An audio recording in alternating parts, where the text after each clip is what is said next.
Hey guys, and welcome to another episode of Pickles and Vodka, the unfiltered mental health podcast dedicated to talking about the things nobody wants to talk about in real life. Ooh, that's always a mouthful. I might have to make a shorter tagline. I don't know if the mic can pick it up, but it is raining like crazy outside. We Seattle residents have gotten flash flood warnings, and apparently this is like a record-breaking rain. Hold on, I'm actually going to look it up because I'm really curious now. Seattle record. This is what happens when I do a solo episode. You guys get to listen to me Googling shit. Yeah, so yesterday, Friday, the 20th, was a record-breaking rainfall. We got 3.08 inches. The fifth wettest day recorded at the airport since 1945. And I walked to work in that shit. It was not fun. I caught my first bus, and then it dropped me off downtown, and then I had just missed the second bus by like a second. You know that feeling when you're waiting to cross the street and you see your bus pull up and it leaves without you, and you just have this feeling of helplessness and just the exhaustion of existence just crushes down on you. Yeah. That happened to me yesterday, and it was going to be like a 25-minute walk to work versus a 15-minute wait for the next bus, and I hate standing still for anything. Like waiting in line, forget it. Waiting for a bus, even worse. Waiting for a bus in the rain, no thanks. I'd rather be walking. So I was like, how bad can it be? And I walked to work, and by the time I got there, I was soaked.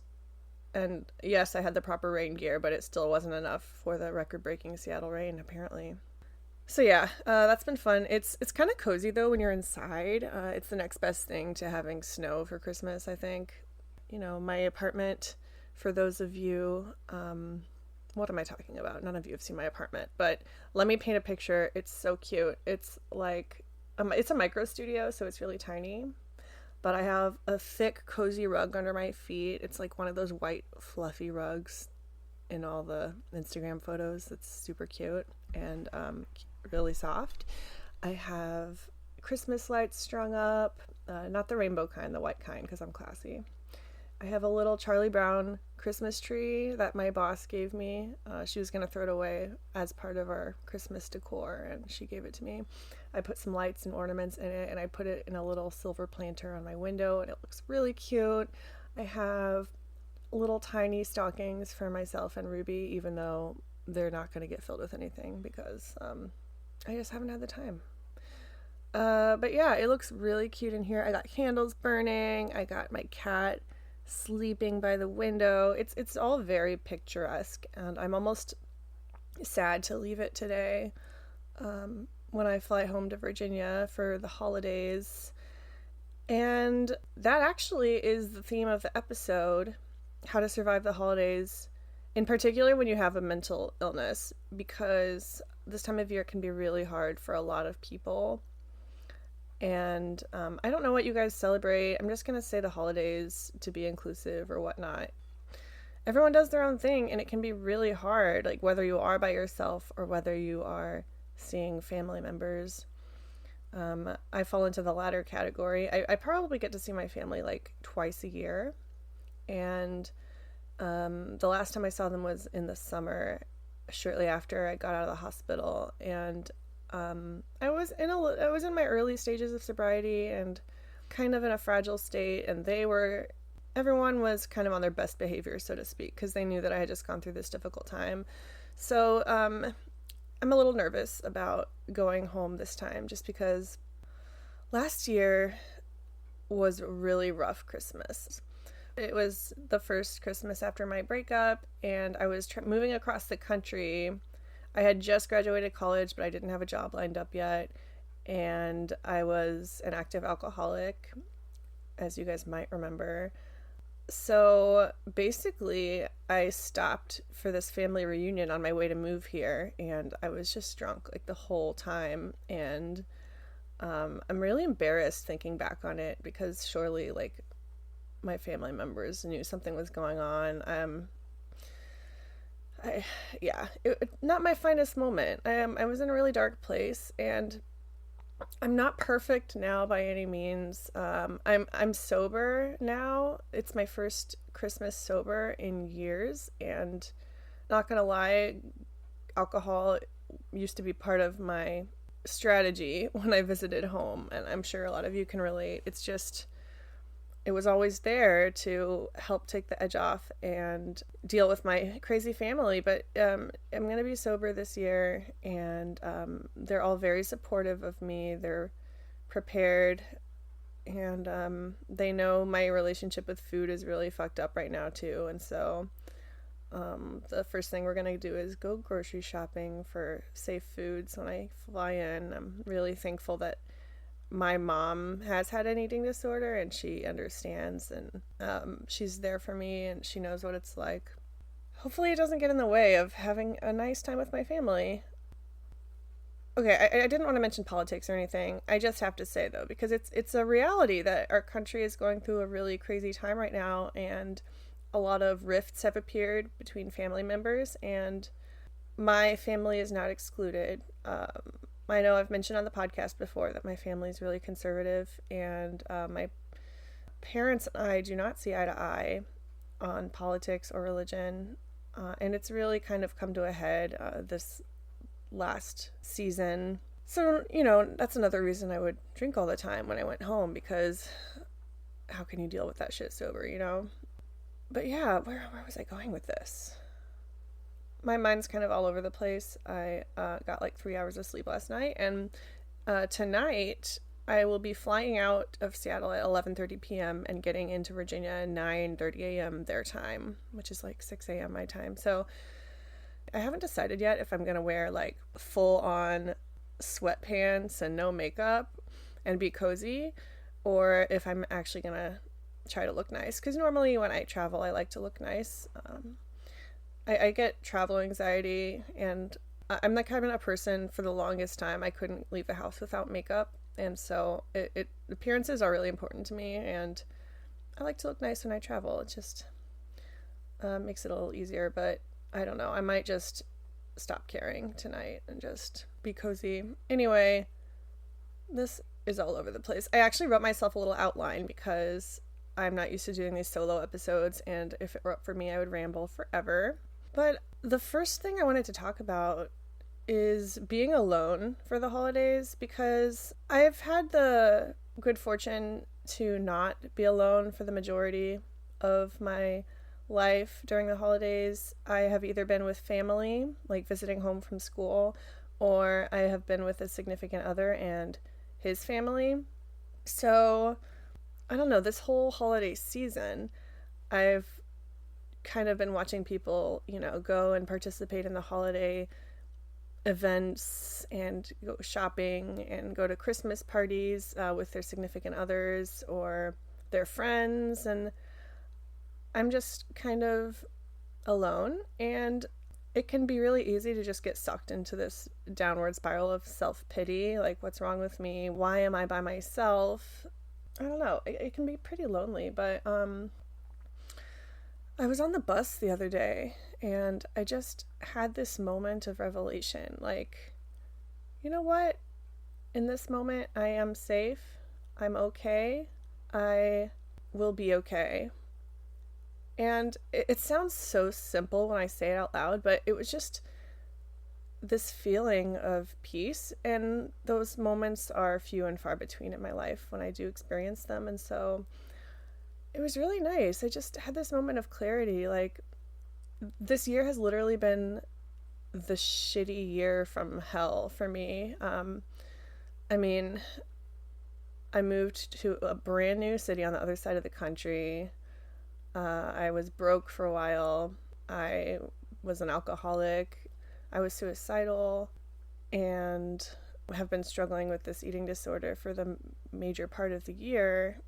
And it can be really easy to just feel sorry for myself and feel like I haven't accomplished anything. I am truly my own worst critic. It's really easy for me to just glaze over my accomplishments and focus on all the ways I've fucked up this year. But when I actually think about it, I was at my most mentally ill this year, and I still managed to find a new job in a field that I love with a company that I love and get my own apartment. And those two things have been on my on my list forever, and until this year they just seemed so out of reach. And just the fact that I could do that while I was at my most mentally ill is something that I should really be proud of. I want to give a special shout out to my friend Em. You guys might remember she was on the podcast earlier this year. Her episode is called Alcopops and Shower Goblins. If you guys want to go back and listen, it's great. But she called me out of the blue one day and we chatted for a few minutes, and she just affirmed my life, basically. She was just like, Christina, you are so hard on yourself. You are doing a really incredible thing, and I really look up to you, and all this stuff that makes me blush to say it. In fact, I was like, stop, you need to stop because I'm feeling really awkward. But it just made me feel really good. Sometimes it just takes another person looking in from the outside to tell you, hey, you're doing okay. Everything's going to be fine. And New Year's is my favorite time of year just because of the symbolism of it. I love new beginnings. And so, I don't know, I'm excited to see what next year brings. But I'm getting ahead of myself. This is going to be released on Monday, the 23rd. Oh, my mom's birthday. One of the things that I've been asking you guys for a few weeks is to send me your best holiday survival skills and or stories pertaining to the holidays and mental health. And you guys really pulled through, a few in particular. Like, some of you emailed me these really long, detailed emails, and I'm just really thankful.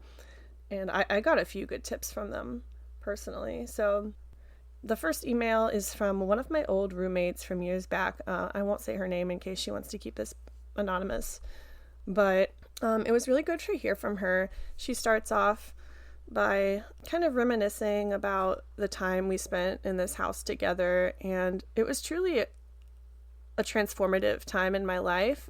We really did watch each other grow, succeed, and fail, and she reminisces about that, and then she says, with that being said, I'll try to tell my survival story in as little words as possible. Okay, so before she lived in that house, she was living with a friend in a 2-bedroom. It was December, and subsequently my birthday happens to fall around the time everyone is having holiday parties. My friend decided to throw me a party and invited some close friends, ones that she felt would make the time really enjoyable. However, I was definitely not okay, not in the mood, and I didn't want people over. Girl, I have been there so many times. Because I didn't want to upset my friend, I kept this to myself, feeling awful about my attitude and feeling worse that it would seem like I didn't care for my friend's feelings who cared enough to put this together. So, about an hour or two before the party, I put on a random record in my room. I played it at an excessively loud volume and slowly knelt down and pounded on the ground, screaming and crying and letting out all the frustration that had been building up. I threw a tantrum that lasted at least 30 minutes. Not going to say this tantrum helped my situation completely or is a healthy way of dealing with what ended up being an okay night.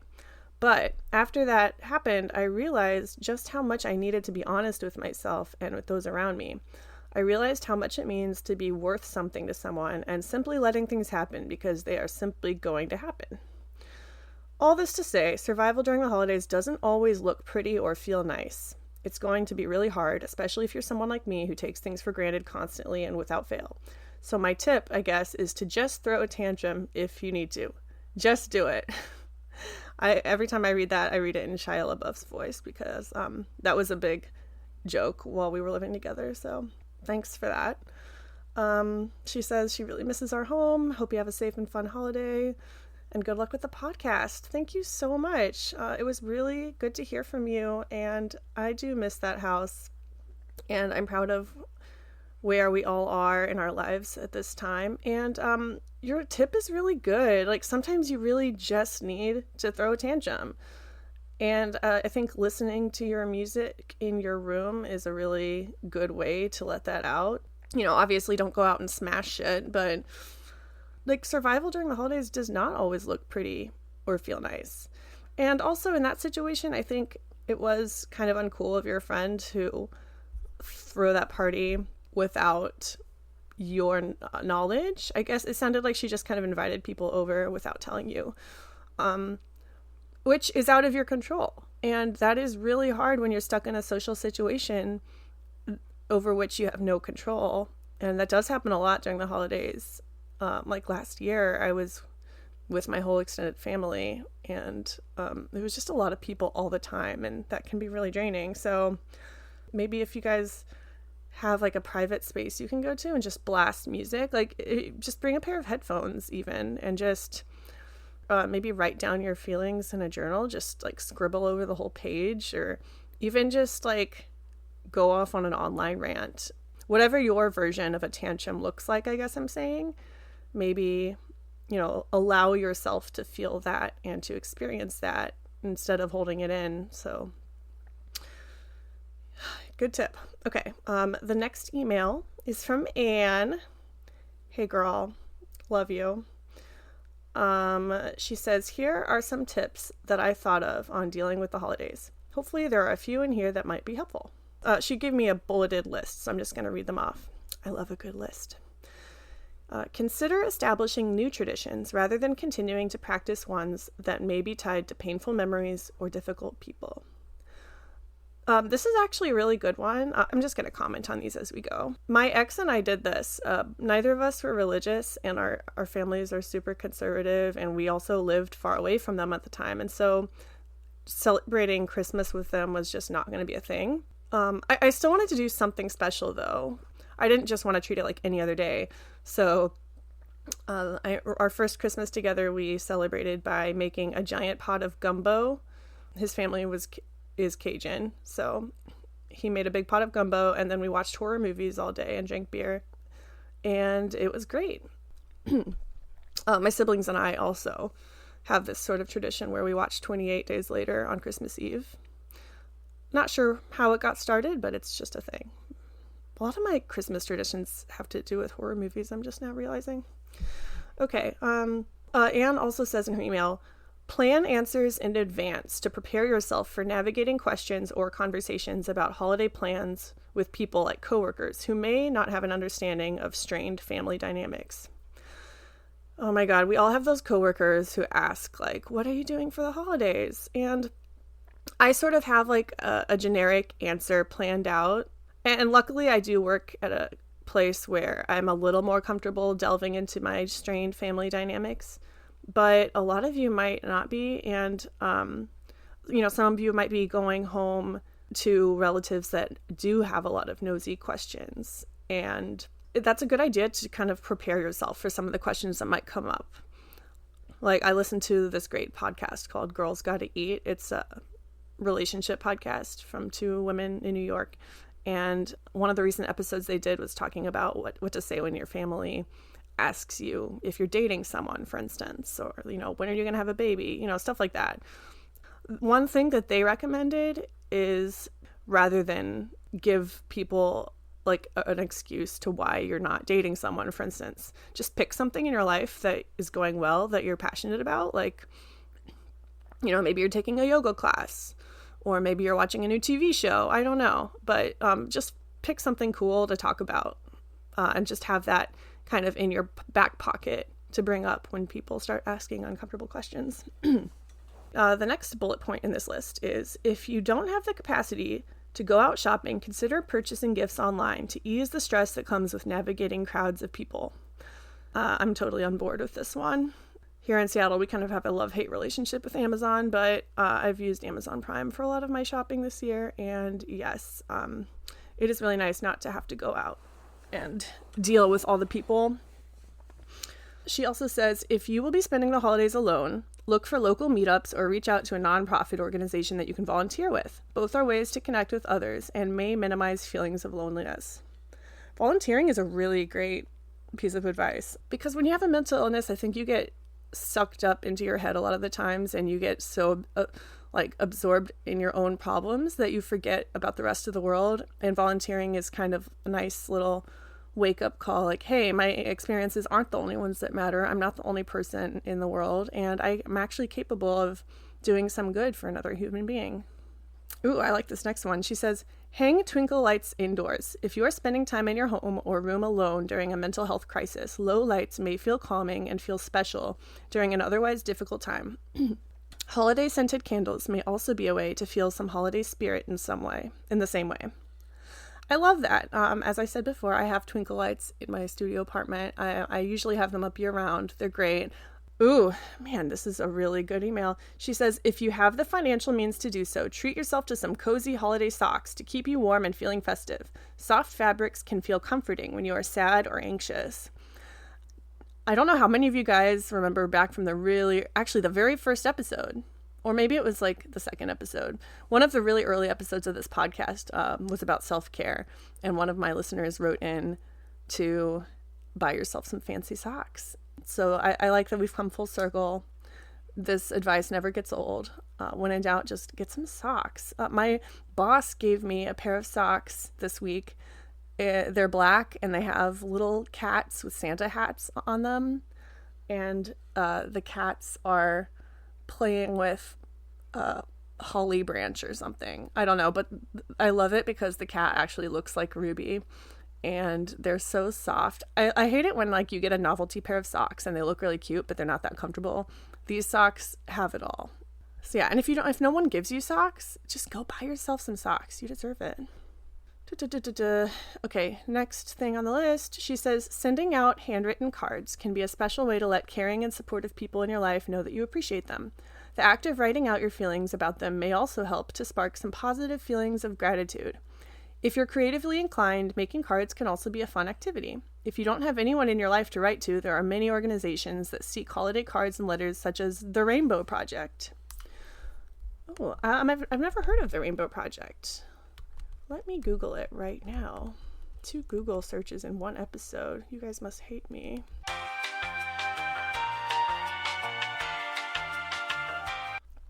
Okay, so the Rainbow Project is a nonprofit that helps kids and their families with domestic violence and poverty and that sort of thing. So yeah, this year I wrote cards to some people. I had a bunch of stamps I wasn't going to use, and so I sent out a bunch of little handwritten notes, and it feels so good.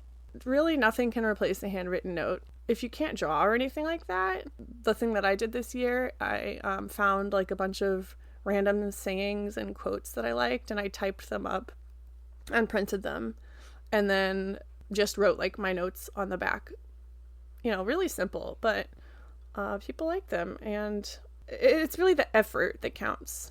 The fact that you took time and energy to write a physical note and sending it out, like, it just feels good. So yeah, that's it for Anne's advice. She says, hope the podcast turns out well and everything comes together. Holidays can be so rough. I know they are for me. Oh, thanks, Anne. Those were some really great pieces of advice. Let's move on to the next person. So this piece of advice is from Winnie, who was also a guest on the podcast a while back. Winnie says, I think it's super extra important to take time for yourself during the holidays. It's a high stress time for most of us, and family members often pressure us into feeling like we're somehow obligated to spend every moment of the day being with or doing for others. That only leads to burnout and bickering, in my experience. That sounds like if my life were a TV show, the episode in which I go home to visit my family would be called Burnout and Bickering. Being extra firm about boundaries and making dead sure to take some time every day to check in with yourself is so, so important. I like to take 10 minutes or so before I go to bed to have a little conversation with myself about how I'm doing. I can adjust the next day's plans if I need to, and doing it at the end of the day instead of the first thing in the morning when I'm all optimistic and fresh gives me a better perspective on how tired or burned out I actually am. Okay, this is really good advice, and I totally concur that you need to take time for yourself. You know, the bigger your holiday gathering, like, the more important it is. Hopefully you are with people that understand if you need to, go be in a room by yourself for 10 minutes. But I remember a few Christmases ago, I was with my family and we were going to church. I'm not religious anymore, but I still go to church with my family when I visit for Christmas because it's a tradition and it makes them happy. But this particular year, I was kind of feeling overwhelmed and triggered, and my brother Andrew kind of took a moment to go outside with me, and we had a few shots of whiskey, and we just sat outside talking. It was really nice, and I initially felt guilty for leaving the rest of my family. But like if you're visiting for a finite amount of time, there can be that pressure that you need to fill every little bit of time with the people that you don't normally get to see, and you need to be doing something every second. And that's how I feel. So this is really great advice, Winnie, to just take some time to yourself. And I like the idea of checking in with yourself at the end of the day and being honest. I think I'm going to definitely need to do that this year. So thank you for that. This next email is from Beth, who was also in an episode. I love it when you guys who have been guests continue to reach out to the podcast. It just makes me so happy. Beth from episode 25 a few weeks ago says, regarding the holiday things, whether it's a friend or family, I make sure that they have a room that I can sleep in for when I get overwhelmed. They probably assume it's my disability tiring me out, but it's great for when I need some quiet time or can't deal with what's currently happening. So yeah, this is kind of going off the last email, just taking time for yourself. And I like that she specifically mentions like having a space. If you can, maybe check in with the host that you're staying with before all the activities start happening, and just be like, hey, is there somewhere I can go when I get overwhelmed? Like, do you mind if I just kind of have this corner of the house? Or I don't know if that's not an option. And if you do have the financial means, maybe get a hotel room or an Airbnb or something. I did that 2 years ago when I was with my ex. Like we got an Airbnb rather than stay with my family, and it was better for everyone. Like we had a quiet place to go to when my family was just being too much, and my family didn't have to host us. So try to have a physical space where you can go, as well as a place where you can just mentally step inside yourself and just reflect on what's happening and process your feelings.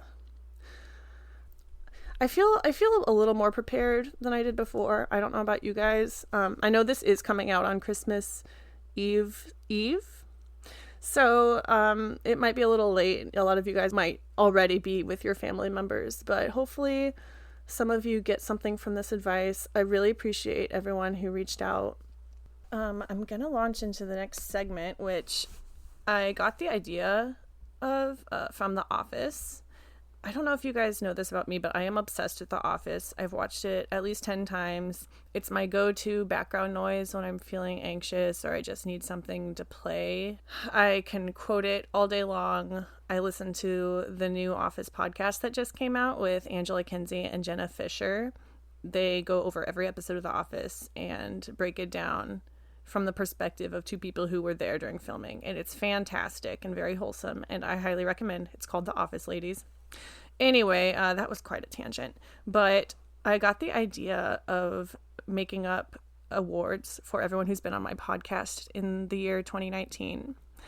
I just wanted to do something to recognize you guys and to throw a little bit of lightheartedness into this podcast, because it can be really heavy at times, and we all need a laugh with all the shit we're dealing with. So I have these awards I've come up with. I feel like I should come up with a fun name for this, like the Hot and Spicy Pickle Awards, in honor of the Trader Joe's Hot and Spicy Pickles that I love, that were actually the inspiration for the title of this podcast. Fun fact. So yeah, welcome to the inaugural Hot and Spicy Pickle Awards. My first award is most likely to become a life coach. And I'm going to give this one to Rachel from episode 8, Both Sides of the Glass. She's my friend from way back.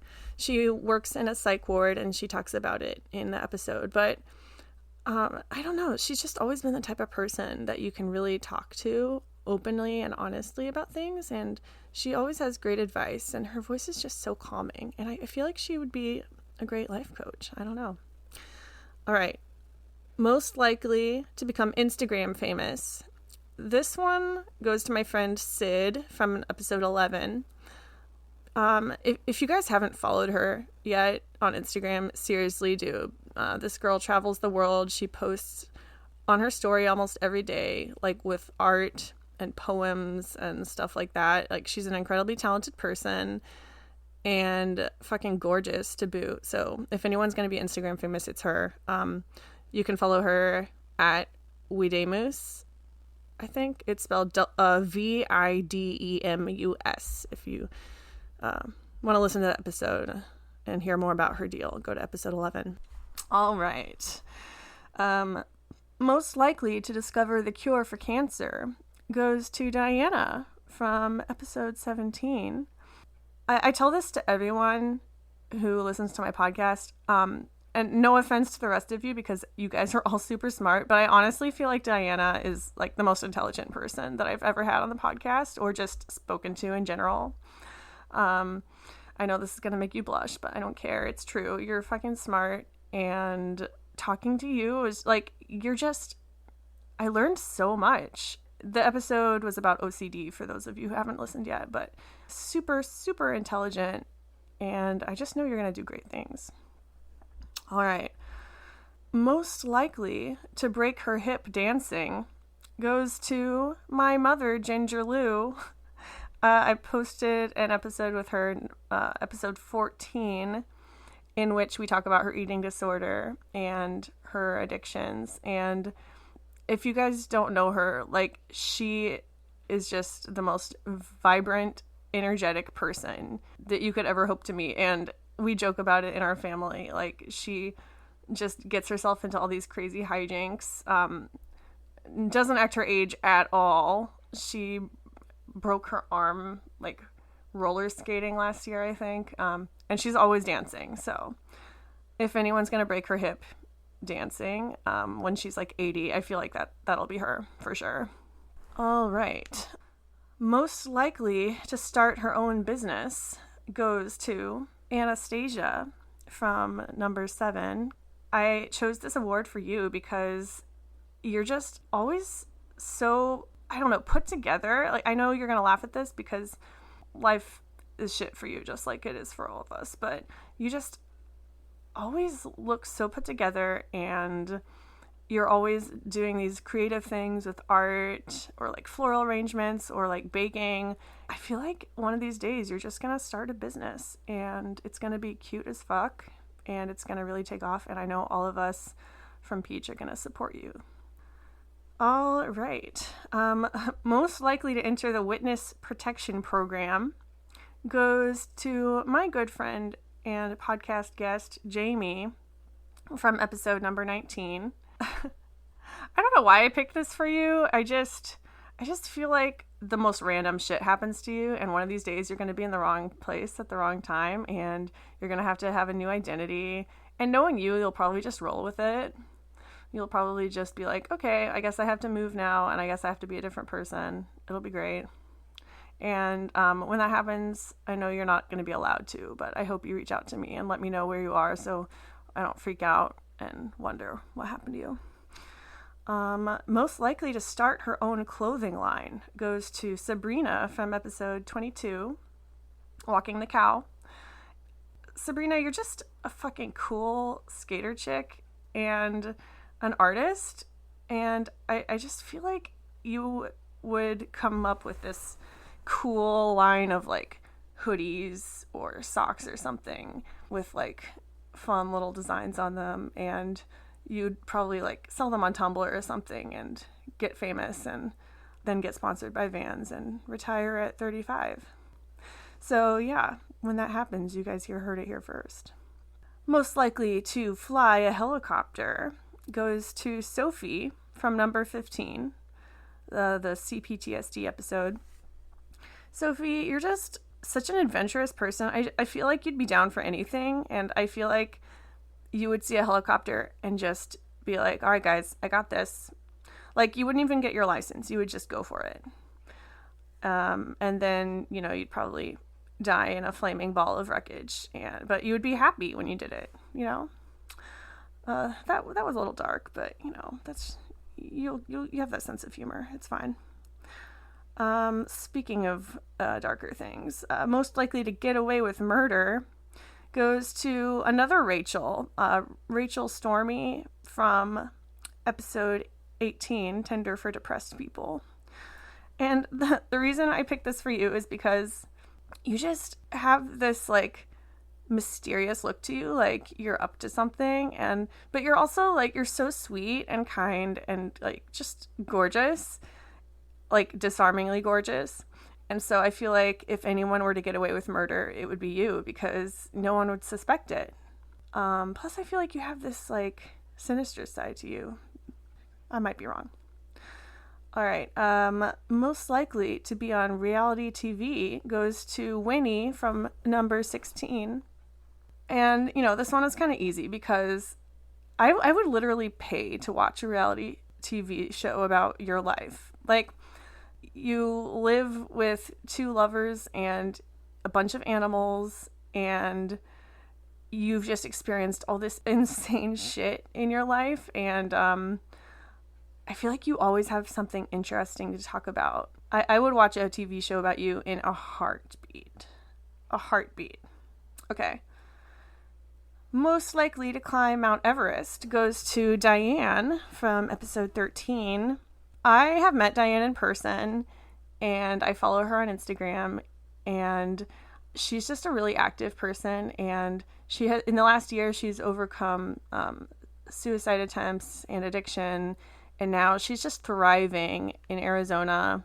I think you're still in Arizona. I'm a terrible friend if I got that wrong, but she's always posting pictures of herself, like crazy drone pics from mountaintops and stuff. It's fucking crazy. She's just out there living her best life. So I feel like you're gonna end up on Everest one of these days. And when you do, just dress warmly for us. Don't die.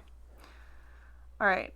Most likely to save the town from zombie invaders goes to our favorite British guest, M, from episode number 10. Honestly, you are so smart and brave and fierce. If we had to pair off with people in a zombie attack, I would go with you, hands down. I feel like you're the type of person you would just pull these random facts about zombies from like nowhere and save us all. Either that or you would sacrifice yourself for the group. I hope that won't be the case, but I just feel like you'd be a good person to have around in a zombie attack. Love you. All right. Most likely to start a band goes to another Rachel. I've had 3 Rachels on my show, you guys.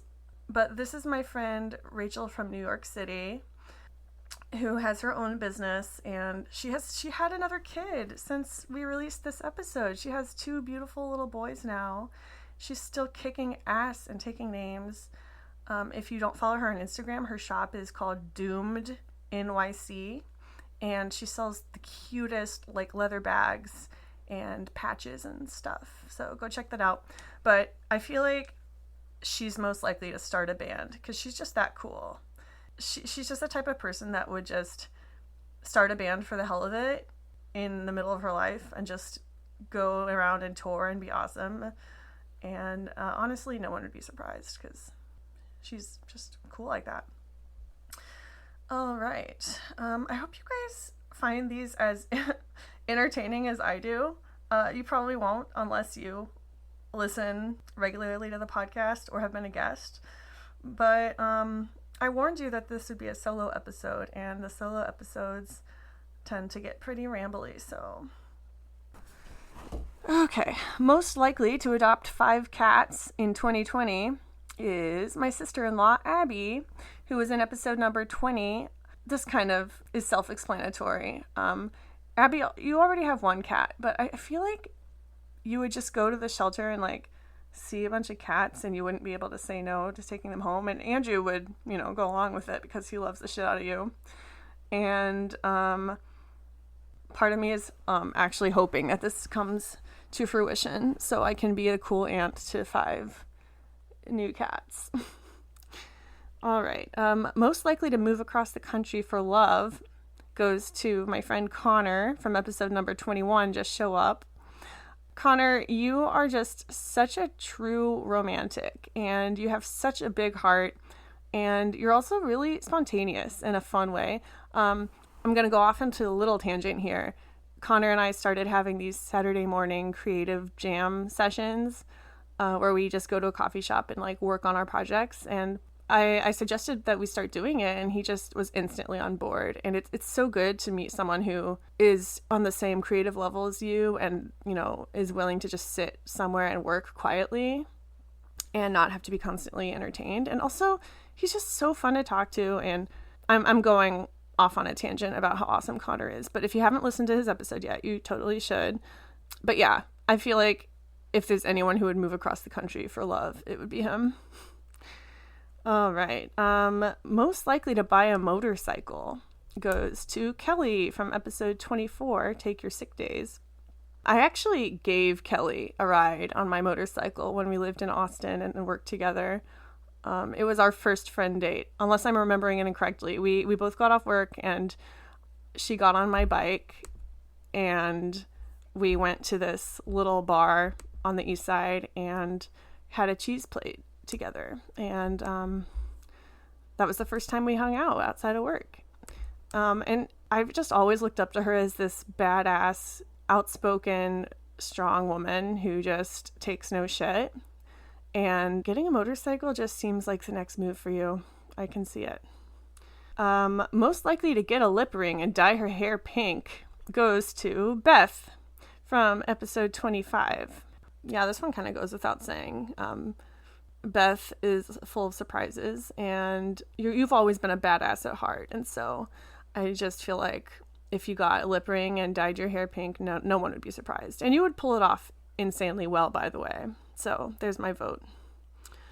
All right, most likely to have a drink named after them goes to Nadia from episode number 23, Practice Makes Imperfect. This is a testament to how friendly and outgoing Nadia is.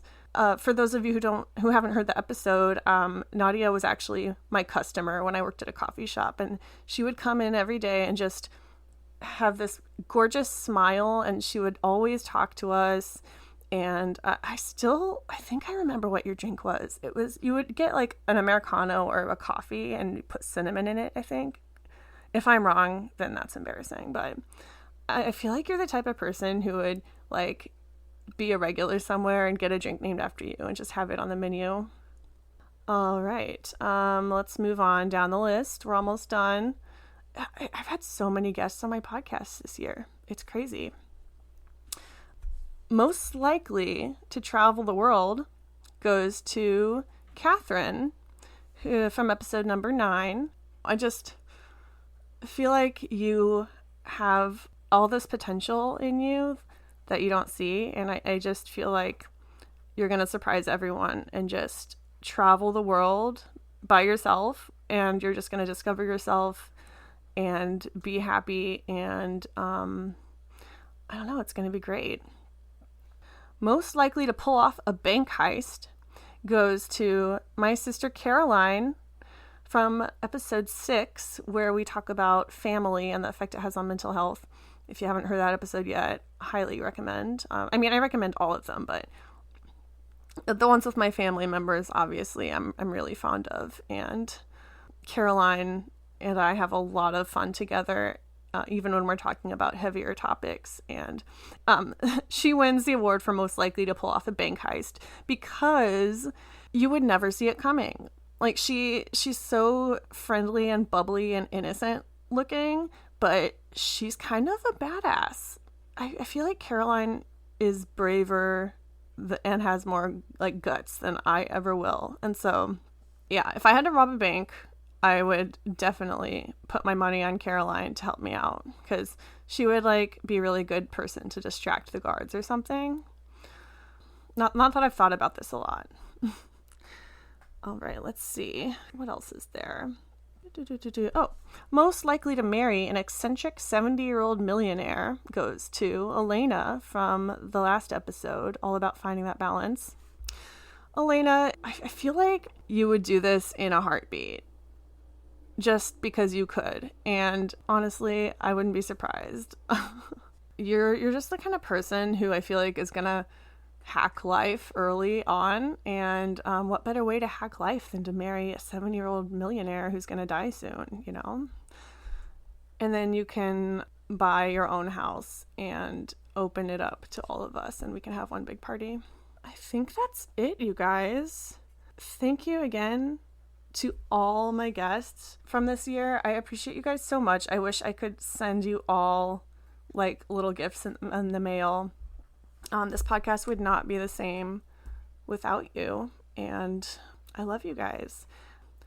This year, I do want to be more honest about my mental health. I've been thinking about the podcast and the reasons why I started it, which was to have an outlet to talk about these things.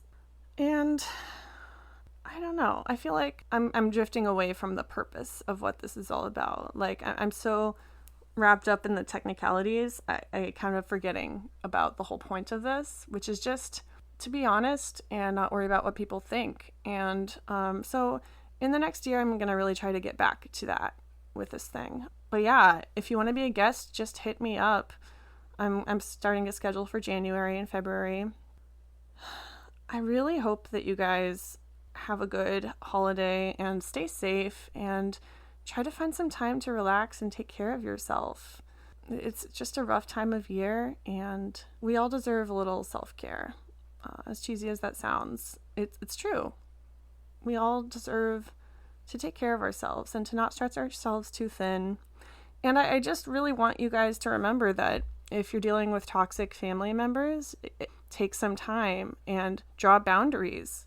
There's family members I have had to distance myself from and even cut myself off from because of how toxic they were. And, you know, they say blood is thicker than water, and it can really feel guilty sometimes when you have to draw that boundary, but sometimes it's for the best. And your mental health is so important. I can't place enough emphasis on it. Like, you are worthy of self-care, and you don't deserve to be around people who don't make you feel like the valuable individual you are. With that said, I am here if anyone needs to talk. Remember that there's like hotlines and stuff out there during the holidays. I know a few episodes ago I mentioned the NAMI hotline that Kelly has used, and she really recommends it, especially if you're alone. Sometimes you just need to talk to someone. So just don't feel afraid to reach out. And, you know, worst comes to worst, the holidays are going to be over before we know it. It's going to be a new year. Maybe I'll do an episode on New Year's resolutions, because I have a lot of feelings about that. Email me your reflections on the past year and any goals you have for 2020, and we'll talk about it. All right, I'm gonna sign off now, but it's been great kind of recapping 2019. Pickles and vodka would not be anything without you guys, and I just love you so much and appreciate all the support you've shown me this year, and I'm excited to see where this little project is going to go next. All right, guys, hang in there, and don't forget, it's okay to fuck up. Bye.